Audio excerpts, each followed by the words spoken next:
Students, आज के class में आपका वेलकम है। और आज की क्लास में हम लोग इलेक्ट्रिक फील्ड के टाइप्स के बारे में स्टडी करेंगे।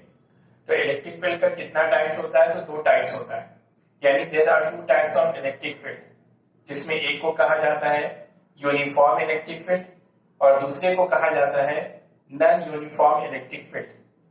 अब यूनिफॉर्म इलेक्ट्रिक फील्ड किसे कहते हैं? तो देखिए, इससे पहले वाली क्लास में हम लोगों ने पढ़ा था इलेक्ट्रिक फील्ड के बारे में। तो इलेक्ट्रिक फील्ड क्या होता है, थोड़ा सा इसे देखते हैं। तो इलेक्ट्रिक फील्ड किसी भी चार्ज के चारों ओर का वह रीजन है जिसमें जब कोई दूसरे चार्ज को लाया जाता है तो यह चार्ज उस चार्ज पर इलेक्ट्रिक फोर्स लगाता है, या तो उस पर एट्रैक्टिव फोर्स लगाएगा या तो रिपल्सिव फोर्स लगाता है। तो उस रीजन को कहा जाता है इलेक्ट्रिक फील्ड कहते हैं।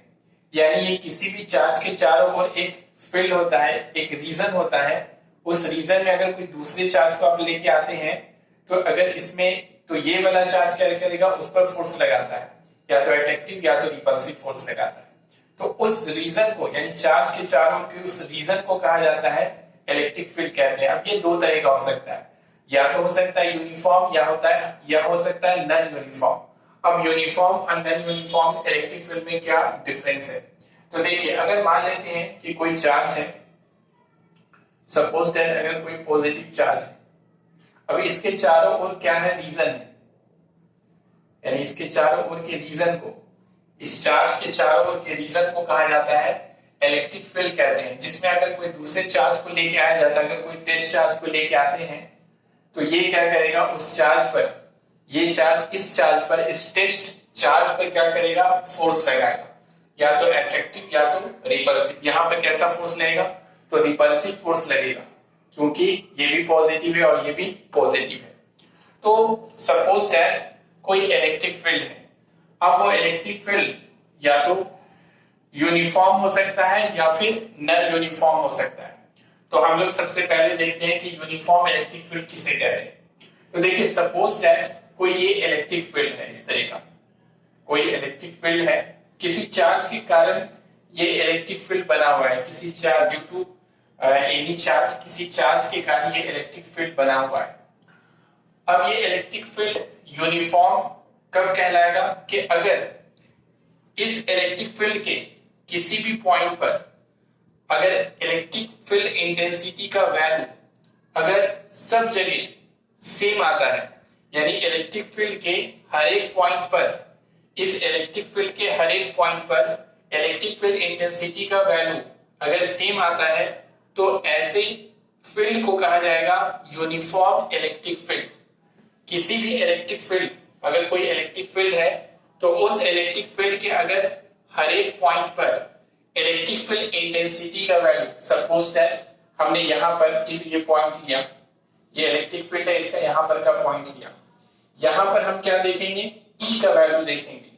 अगर यहां पर ई निकाले हमने, ई निकाला हमने, और वो ई हमारा आया 4 न्यूटन पर कूलम आया, मान लेते हैं सपोज दैट 4 न्यूटन पर कूलम आया उसका मैग्नीट्यूड, और उसका डायरेक्शन सपोज दैट इस तरफ मिला, ठीक है। यानी अगर ये ईस्ट, वेस्ट और नॉर्थ और साउथ, यानी ईस्ट की तरफ है। अब अगर यहां पर कैलकुलेट किए, यहां पर अगर ई का वैल्यू देख रहे हैं तो वो भी है 4 न्यूटन पर कूलम, और उसका भी डायरेक्शन किस तरफ है, ईस्ट की तरफ। इसी तरीके से अगर यहां पर ई का वैल्यू देख रहे हैं इस पॉइंट पर, इलेक्ट्रिक फील्ड की इस पॉइंट पर, और यहां पर भी हमारा मिलता है 4 न्यूटन पर कूलम, और इलेक्ट्रिक फील्ड का डायरेक्शन ईस्ट की तरफ मिलता है। तो देखिए, इसी तरीके से यहां पर देखते हैं, यहां पर देखते हैं, यहां पे कहीं पर भी देख रहे हैं, इस इलेक्ट्रिक फील्ड में अगर हर एक पॉइंट पर ई का वैल्यू, यानी इलेक्ट्रिक फील्ड इंटेंसिटी अगर हर एक पॉइंट पर अगर सेम है, इसका मैग्नीट्यूड और डायरेक्शन हर एक पॉइंट पर अगर सेम है, तो ऐसे इलेक्ट्रिक फील्ड को कहा जाएगा यूनिफॉर्म इलेक्ट्रिक फील्ड। अदरवाइज इसे कहा जाएगा नॉन यूनिफॉर्म इलेक्ट्रिक फील्ड। अगर ई का वैल्यू सब जगह सेम नहीं है तो ऐसे इलेक्ट्रिक फील्ड को कहा जाएगा नॉन यूनिफॉर्म इलेक्ट्रिक फील्ड।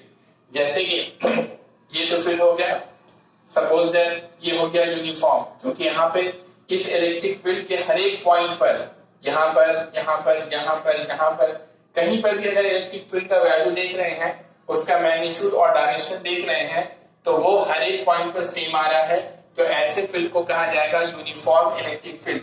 और अगर सेम नहीं आता है, सपोज दैट यहाँ पर हमने निकाला और वो आया 4 न्यूटन पर कूलम, ईस्ट की तरफ आया, और यहाँ पर हमने निकाला और वो आ गया 2 न्यूटन पर कूलम, 2 न्यूटन पर कूलम आ गया, यानी कि ई का वैल्यू सेम नहीं आ रहा है। यहाँ पर हमने निकाला तो वो आ गया 5 न्यूटन पर कूलम, या फिर डायरेक्शन चेंज हो गया, यहाँ पर है 4 न्यूटन पर कूलम और डायरेक्शन इस तरफ हो गया, इस साउथ की तरफ। तो ऐसे फील्ड को कहा जाएगा नॉन यूनिफॉर्म इलेक्ट्रिक फील्ड। अगर किसी फील्ड में, किसी इलेक्ट्रिक फील्ड के हर एक पॉइंट पर इलेक्ट्रिक फील्ड इंटेंसिटी का वैल्यू, ई का वैल्यू अगर सेम नहीं रहता है, तो ऐसे फील्ड को कहा जाता है नॉन यूनिफॉर्म इलेक्ट्रिक फील्ड। ऐसे फील्ड को कहा जाएगा नॉन यूनिफॉर्म इलेक्ट्रिक फील्ड कहते हैं। ठीक है, एक मिनट। अब देखिए, अगर कोई आपसे ये पूछता है कि कोई पॉइंट चार्ज है और उस पॉइंट के चार्ज के चारों ओर जो इलेक्ट्रिक फील्ड होता है वो यूनिफॉर्म होगा कि नॉन यूनिफॉर्म होगा। अगर कोई पॉइंट चार्ज है, सपोज दैट कोई पॉइंट चार्ज है और इस चार्ज के चारों ओर जो इलेक्ट्रिक फील्ड होता है वो यूनिफॉर्म होता है कि नॉन यूनिफॉर्म होगा। तो देखिए, पॉइंट चार्ज के कारण जो इलेक्ट्रिक फील्ड निकालने का जो फॉर्मूला है वो हम लोग के पास क्या है, E बराबर होता है K Q by R square, ये फॉर्मूला होता है। अब देखिए, सपोज दैट अगर इस चार्ज से इस चार्ज, ये चार्ज यहाँ पर है पॉइंट चार्ज, और यहाँ पर अगर कैलकुलेट कर रहे हैं, ठीक है, तो यहां से यहां तक का डिस्टेंस लेंगे, ये सपोज दैट R1 मान लेते हैं। तो यहाँ पर अगर हमारा जो इलेक्ट्रिक फील्ड आएगा उसे मान लेते हैं, उसका वैल्यू E1 आया। अब अगर इस चार्ज से अगर यहाँ पर अगर कैलकुलेट करेंगे तो देखिए R का वैल्यू क्या हो जाएगा, यहां से यहां तक हो जाएगा R2 हो जाएगा। तो यहाँ पर हमारा वैल्यू सपोज दैट E2 मिलेगा। अब E1 E2 बराबर होगा कि नहीं बराबर होगा, तो E1 E2 बराबर होगा, ये डिपेंड करेगा किस पर, R पर डिपेंड करेगा। देखिए, E बराबर होता है K Q बाई R होता है, K तो दोनों के लिए सेम होगा, चाहे यहाँ पर निकाले चाहे यहाँ पर निकाले, और ये Q जो वैल्यू है वो भी सेम होगा दोनों के लिए, चाहे यहाँ पर निकाले चाहे यहाँ पे निकाले।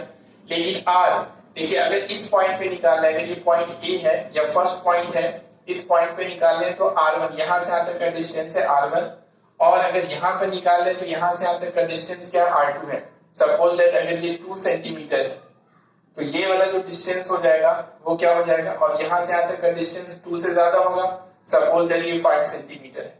तो अगर डिस्टेंस चेंज हो रहा है, इस यहाँ पे हम लोग देख रहे हैं कि डिस्टेंस क्या हो गया, यहाँ से यहाँ तक का 2 है, ये R का वैल्यू इसमें 2 होगा, और यहाँ से यहाँ तक के लिए 5 होगा।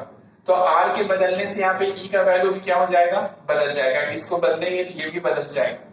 तो यहाँ से हम लोग फॉर्मूला से ही देख सकते हैं कि पॉइंट चार्ज के कारण जो इलेक्ट्रिक फील्ड होता है उसके चारों ओर वो यूनिफॉर्म नहीं होता है, क्योंकि यहाँ पर E1 का वैल्यू और यहाँ पर E1 का E का वैल्यू, यहाँ पर E का वैल्यू इलेक्ट्रिक फील्ड इंटेंसिटी का वैल्यू और यहाँ पे इलेक्ट्रिक फील्ड इंटेंसिटी का वैल्यू दोनों सेम नहीं होगा। इसी तरीके से यहाँ पे निकालेंगे तो सेम नहीं होगा, यहाँ पे निकालेंगे तो सेम नहीं होगा, डायरेक्शन भी सेम नहीं होगा। यहाँ पे इलेक्ट्रिक फील्ड इंटेंसिटी इस तरफ होगा और यहाँ पे इलेक्ट्रिक फील्ड इंटेंसिटी इस तरफ होगा। हम लोग जानते हैं कि पॉइंट चार्ज के कारण जो इलेक्ट्रिक फील्ड इंटेंसिटी होता है वो आउटवर्ड होता है, रेडियली क्या होता है, आउटवर्ड होता है। तो इस तरह से हम लोग देख सकते हैं कि अगर कोई आपसे ये पूछता है कि कोई पॉइंट चार्ज है, चाहे वो पॉजिटिव हो या नेगेटिव हो, तो उसके चारों ओर जो इलेक्ट्रिक फील्ड होता है वो यूनिफॉर्म होगा कि नॉन यूनिफॉर्म। तो उसके चारों ओर यानी पॉइंट चार्ज के चारों ओर जो इलेक्ट्रिक फील्ड होता है वो नॉन यूनिफॉर्म इलेक्ट्रिक फील्ड होता है। इसी तरह से कहीं पे भी अगर आपको इलेक्ट्रिक फील्ड के बारे में पूछा जाता है कि वो यूनिफॉर्म है कि नॉन यूनिफॉर्म है, तो उसका आसान तरीका ये है कि देखेंगे कि इलेक्ट्रिक फील्ड इंटेंसिटी का वैल्यू अगर उस इलेक्ट्रिक फील्ड के हर एक पॉइंट पर सेम आ रहा है तो वो फील्ड यूनिफॉर्म होगा, और अगर सेम नहीं आ रहा है, उसका मैग्नीट्यूड और डायरेक्शन सेम नहीं है सब जगह, तो ऐसा field non uniform electric field होगा। तो ये सब बातें आपको वीडियो के डिस्क्रिप्शन में लिखा हुआ मिलेगा, वहां से आप अपने कॉपी पर नोट्स कर सकते हैं। इसके बाद हम लोग नेक्स्ट क्लास में आगे स्टडी करेंगे इलेक्ट्रिक फील्ड लाइंस के बारे में। हम होप करते हैं कि आपको ये वीडियो पसंद आया होगा और ये सब्जेक्ट ये टॉपिक समझ में आया होगा। इसके आगे हम लोग नेक्स्ट क्लास में स्टडी करेंगे। ओके।